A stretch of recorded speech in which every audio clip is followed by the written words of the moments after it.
me chamo Orlando Macedo Conceição, musicalmente conhecido como Vovô Saramanda. Nascido no Pelourinho, alguns anos atrás, né, evidentemente, alguns janeiros, ali bem em frente à Academia de Mestre Pastinha antiga, que hoje é o Senac. Nasci nesse bairro, que foi um bairro que houve muito sofrimento e só aquelas pedras é que sabem. Sou compositor, sou percussionista e também tento cantar, né? Dizem que sou cantor, mas eu acredito que é isso aí. Eu sou isso aí mais alguma coisa. O verdadeiro Janzak é que vai no samba, entendeu? Aquele que vai no tempo, aquele é mais escola de samba. Mas na música popular brasileira é o outro. Tá bom.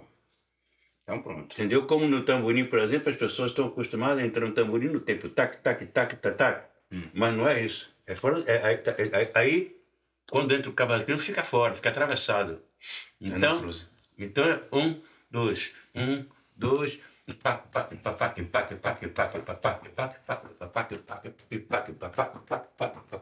entendeu? E aí quando vai pra cabula, ainda tem outro. Cabula.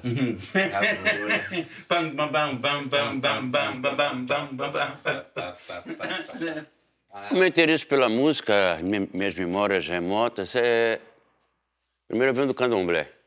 Para começar, minha avó era Ialorixá, né? Que o pessoal chama também de mãe de santo. Acredito que já no ventre da minha mãe eu já escutava os tambores, né? Minha mãe, depois sendo cantora, é de onde eu venho. Então essa memória são muitas memórias de poder sentar, tocar o tambor.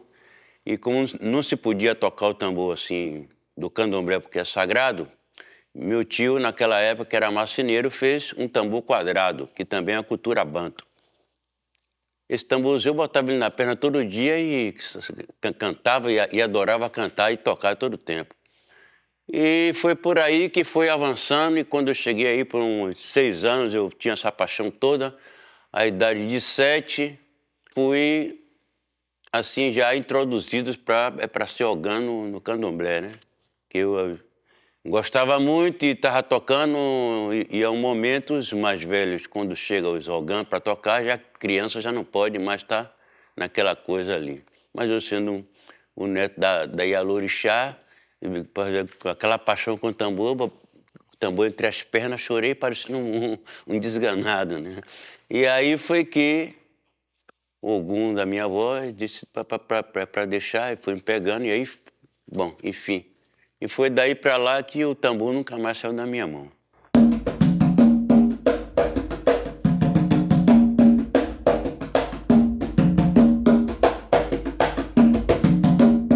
Na época, isso foi lá nos anos 60, nasci no Pelourinho, mas depois eu tive que ir para a casa da minha avó porque minha mãe teria que tentar carreira no Sul. A carreira, ela estava determinada a seguir a carreira de cantora, queria fazer carreira.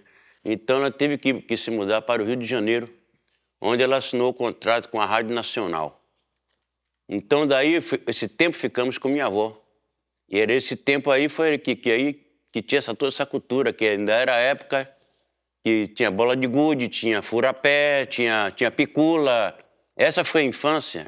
E eu não posso falar ainda de uma coisa muito mais longe se eu não falo disso. Então, quando minha mãe voltou para Salvador, então tinha os bailes, porque minha avó, como era também devota de Santa Bárbara, minha avó era filha de Oiá, de Ançã com Ogum. Mas quando chegava na época das festas, antes de ter o candomblé, no sábado sempre tinha missa de Santa Bárbara. E quem tocava na minha casa era a orquestra da Rádio Sociedade da Bahia, com João da Matança, e os artistas locais, todos iam para lá.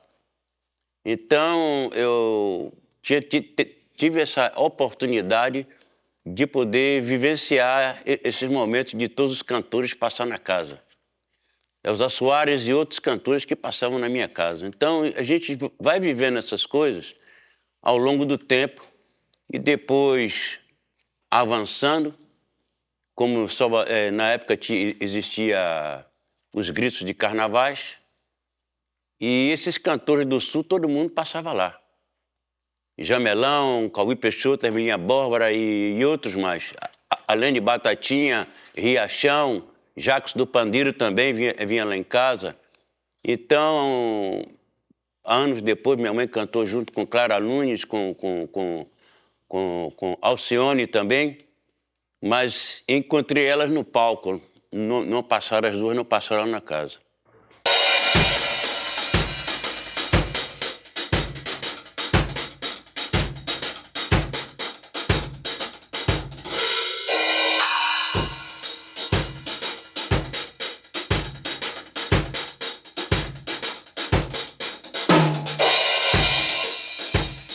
Em princípio, eu nunca tive a ambição de ser músico.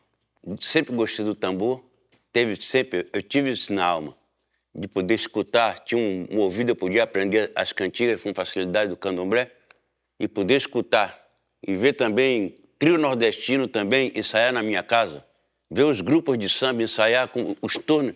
Então, isso vai entrando, mas eu só decidi realmente que eu queria tocar depois de muito tempo, depois que eu fui estudar no Colégio Central da Bahia, que eu fiz o curso científico. Até eu chegar lá foram etapas, né? Primeiro, o cara tinha que acordar 4 horas da manhã, eu levanta, porque quando vai ter as coisas lá das cerimônias, todo mundo tem que se levantar, homens, crianças, velhos, todo mundo se levanta. E nessa coisa aí, a primeira coisa, você tem que pegar no agogô, né? O cara vai todo crente que não botava no tambor, se eu vinha pra cá, escute o agogô, você tem que escutar o agogô. Depois você tem que ver como é que o cara vai tirar a pele entendeu? Do bode. Tem que ficar só observando. É uma cultura de observação e você vai aprendendo as etapas. Porque para você concentrar no tambor, você já sabe também como encorar o tambor. Você sabe fazer as encoras, sabe como a pele. Tem 2 maneiras, você faz uma cruz, depois você faz uma estrela de 9 pontas e você estira a pele do animal, amarra numa corda e bota assim no galho da árvore, onde bate o sol. E a segunda, você pega a pele e dá o prego na parede. Tudo isso até você chegar a tocar isso e ter que ficar observando aquelas crianças que são mais velhas que você. Crianças que já têm 12, 13 anos, que já avançaram, 14, 15. E aí você vai no processo. Quer dizer, teve o seu Armando, que trabalhava nas docas, entendeu? Isso foi uma das escolas. Tinha um primo meu também, que era cego, mas tocava muito, que me incentivou bastante. Mas depois disso eu tive outras escolas também, né? Tive a escola de Alípio, lá da Veracruz. Alípio tocava muito. Tinha Benedito também que tocava. O finado também, Antônio Colbert. Eu tive muitas formações, mesmo depois de adulto, né? Tive muitas ainda contribuição, porque é uma coisa que a gente nunca para de aprender, né?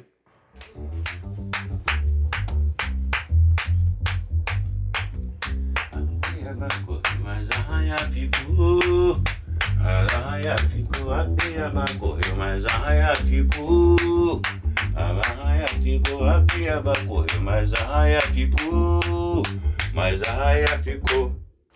Decidi de encarar a profissão da música, isso não vem assim sozinho. Eu estudava no Colégio Central da Bahia e todas as festas de largo, Salvador tinha festa de largo, que era uma coisa muito bonita. Eu ia para as festas logo tocar timbal. Era um timbal, um surdo e a festa estava feita, se animar. Eu fazia animação, que a gente cantava as músicas que estavam no sucesso, né? Era Benito de Paula, Alcione, Clara Nunes, não sei quem, João Bosco, bibibi, bababá, e você larga a música, todo mundo sabe a música. Aqui no Brasil, o pessoal, quando tem um show, todo mundo conhece as músicas dos artistas, isso aí que facilita muito essa comunicação. E quando o pessoal, os colegas do colégio lá do Central, do curso científico, descobriu que eu tocava o timbalzinho lá no Mercado Modelo, aí pronto, os caras não me deixavam mais em paz. E aí, nessa coisa, eu recebi um convite lá um pessoal que eu conheci no Mercado Modelo, que estava montando um grupo de baile. Salvador tinha grupo de baile.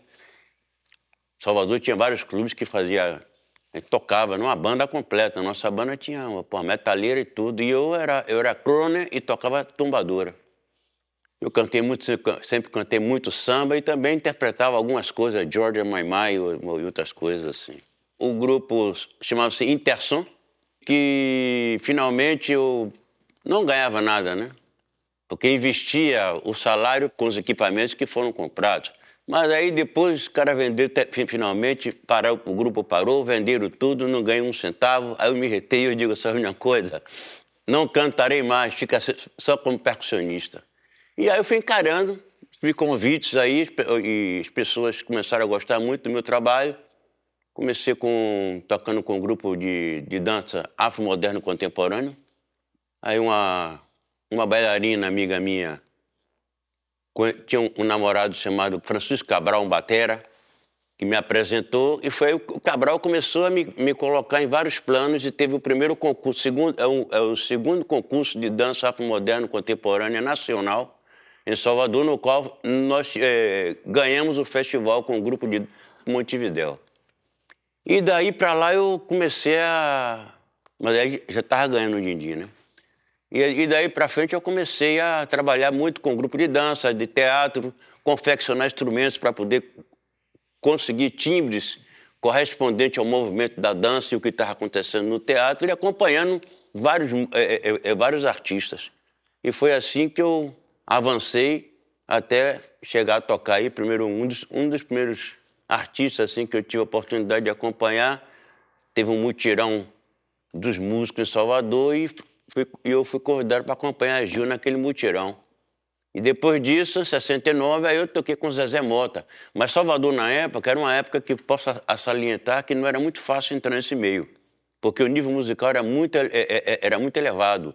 A música tinha uma qualidade muito grande. Então eu acompanhei Carlinhos Cor das Almas, acompanhei Jerônimo, que hoje chama Jerônimo, que na época ele tinha um outro nome. Acompanhei várias pessoas, entendeu? E mais tarde, depois que eu viajei tudo, na volta que eu tive a oportunidade de acompanhar outras pessoas. Tinha feito um trabalho também com esse Carlos Queixo e outras pessoas mais.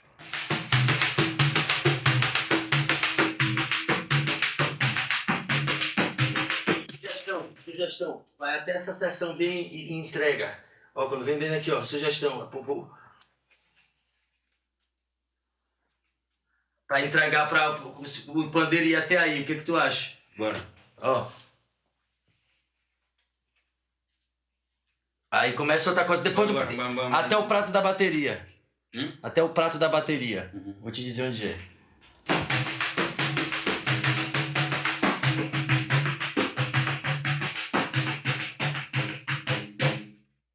Que na época, nos anos 70, em Salvador, o africanismo estava flamboyante. Foi criado ele aí em 1974. Gilberto Gil chegando, que fez aquele disco Ré Favela, a coisa do africanismo começou a ficar muito efervescente na cidade. Então, os americanos saíam de vários lugares dos Estados Unidos, de Nova York, New Orleans, Chicago, Geórgia, etc., para vir resgatar o africanismo em Salvador. E por meio disso foi surgindo o movimento unificado, o movimento negro unificado de Salvador. E, inclusive, recebemos visita qual é o nome dele?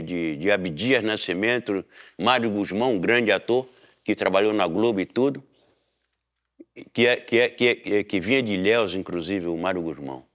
Então, eu participei também do movimento negro, mas participei como artista. Acompanhava músicos, acompanhava grupo de danças, também fiz a experiência de poesia com a percussão, conseguia pôr a percussão dentro da poesia, enquanto o poeta estava recitando, eu fazia esse trabalho.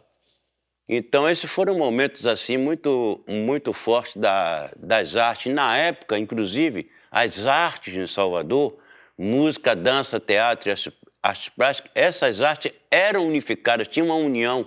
Quando havia um show, um concerto, todos os atores, bailarinas, artistas plásticos, todos iam participar. Então, as artes tinham essa conexão.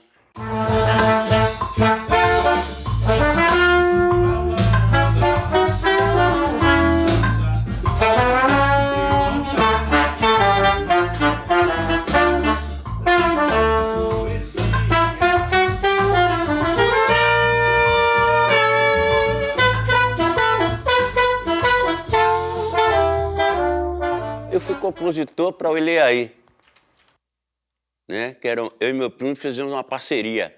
A música era muito boa, mas não deixaram passar. Mas assim mesmo, depois que eu não estava mais, eles cantavam lá. E aí eu sei que fui convidado por finado Modo Catendê, na época, para ser o diretor de bateria do Afoxé Badawi. Que inclusive mais tarde o Caetano gravou a música. Misteriosamente o Badawi surgiu, com sua expressão cultural, o povo aplaudiu. E nós ganhamos o carnaval de 79, foi o carnaval de 80 na realidade, porque foi em fevereiro o carnaval e em março eu estava viajando, eu estava vindo para o Canadá. Na época eu conheci um Robert Villefranche, Bob, haitiano, músico, me viu tocar, me pediu que eu conseguisse alguns músicos para poder montar um concerto, que ele queria montar um grupo de voodoo rock, com sintetizador, na época, que só quem tinha esse sintetizador na época era ele. E foi aí que eu fui buscar os músicos para começar a montar o show.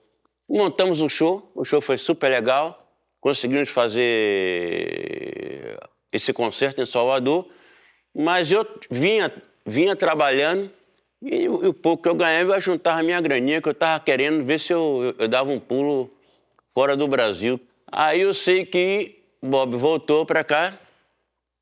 Quando ele foi para o Canadá e na volta ao Brasil, ele levou um estúdio de 8 canais, móvel, um Akai, de 8 canais.